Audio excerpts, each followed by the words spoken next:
ज्ञानेश्वर माऊली तुकाराम देव इंद्रायणी थांबला या ओळींमधून संत एकनाथ महाराज यांनी भक्ती, प्रेम आणि संतांच्या महानतेचे अतिशय सुंदर वर्णन केले आहे। या अभंगात एकनाथ महाराज सांगतात की जिथे ज्ञानेश्वर माऊली आणि जगद्गुरू तुकाराम महाराज यांच्या नावाचा गजर होतो, तिथे प्रत्यक्ष भगवंतही पांडुरंग भक्तीच्या प्रेमापोटी खिळून राहतो।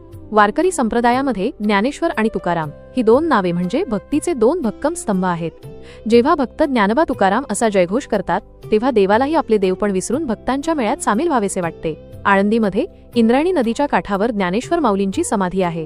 देवाला संतांचे इतके प्रेम आहे की तो वैकुंठाचा त्याग करून या इंद्रायणीच्या तीरावर थांबला आहे। तो केवळ दगडी मूर्ती म्हणून नाही, तर भक्तांच्या भावनेचा भुकेला होऊन तिथे विसावला आहे। या ओळींमधून असे सुचवायचे आहे की देव हा संतांच्या अधीन असतो। जिथे संतांचे विचार आणि त्यांचे नामस्मरण चालते, तिथे भगवंताचे अस्तित्व आपोआप जाणवते। थोडक्यात सांगायचे तर ज्या ठिकाणी माऊलींची ज्ञानसाधना आणि तुकोबांची वैराग्यमयी भक्ती एकत्र येते, त्या भक्तीच्या प्रवाहाने इंद्रायणीने प्रत्यक्ष परमेश्वरही मोहित होतो आणि तिथेच थबकतो। भक्तांची या काजा उभा राहिला पंढरी राजा या उक्तीप्रमाणे संतांच्या जयघोषात देव स्वतःला हरवून बसतो। या संपूर्ण अभंगाचा भावार्थ जाणून घेण्यासाठी चॅनलला सबस्क्राइब करा व बेल आयकॉनला दाबून नोटिफिकेशन ऑन करा, जेणेकरून नवीन व्हिडिओ आल्यावर आपणास पूर्वसूचना मिळेल। धन्यवाद। रामकृष्ण हरी।